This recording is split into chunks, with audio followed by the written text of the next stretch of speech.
Well, my name is Andrew Coles, 25 years old. I'm a Navy veteran, Operation Iraqi and Enduring Freedom. I served on the USS Nimitz from 2004 to 2008. Was honorably discharged. After that, I did the corporate America thing for a little while. Wasn't really happy with that. I wanted to have a little bit more creative, input, and I've always been very passionate about film. So I made the choice to go to Los Angeles Film School.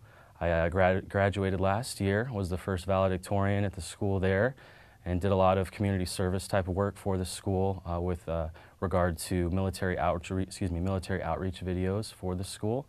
I did the first annual salute, which was basically an annual event. I filmed the inaugural event, basically went to Burns & Sawyer, asked them to donate some gear, produced a crew, on it was a shoestring budget, no budget.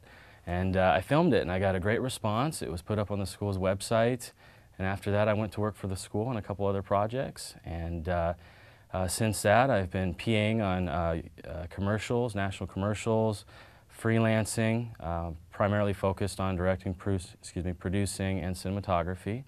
But after going on several exploratory meetings with Janice Tanaka from Fox, Paul Falcone from NBC Universal, Pat Cabello from NBC Universal, I've been kind of told to digress a little bit, get in at a PA level, and really learn, from the professionals. And that's ultimately what I'd like to do, get under the wings of professionals, learn from them, and work my way up. That's really, I think, the best way, the best model is to start at ground zero, get your bearings, and move up from there.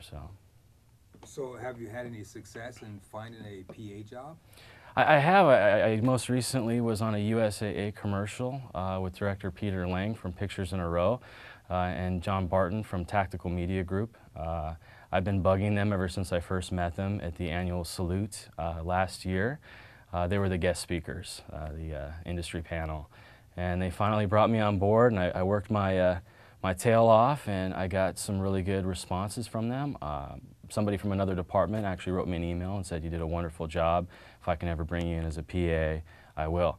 And it's union, so it's hard to kind of make the transition from a young independent filmmaker, someone who directs, produces, edits, color corrects, does everything themselves, into working your way into the union system. So, there are a few resources out there to try and get PA work. But it's tough. It really is. So I've been taking anything and everything I can get my hands on. So do you think that your military experience lends itself well to the type of work that you've chosen to do? Oh, absolutely, absolutely. The diversity that is in the film industry is identical, I would say, to the military. It's a melting pot of different people, different personalities, and the methodology, I guess, of how they do the daily work is identical to the military. You've got the walkie-talkies, you've got, each department, the department heads, you've got certain communication, lingo that you have to use, and everything, has every component is crucial to, the success of the mission, which is, pumping out that film on time and under budget, hopefully. Okay, if there was one thing you would like to leave as an impression of yourself to someone who might view this this film, what would you like to say about yourself? Well, I would just say that I've been doing my best to stand out. At this point, my mentality is keep my eyes open, my mouth shut, and work my butt off. Excuse my language, but if you can give me the chance to show what I can do, I'm willing to start anywhere. So I don't really know what would differentiate me from anybody else. I'm definitely very hungry, very loyal, but hopefully some of my projects will speak for themselves. So my resume is on file, and feel free to email me, and I will send over my information and everything. So. Thank you, Andrew. Very nice meeting you. Thank you.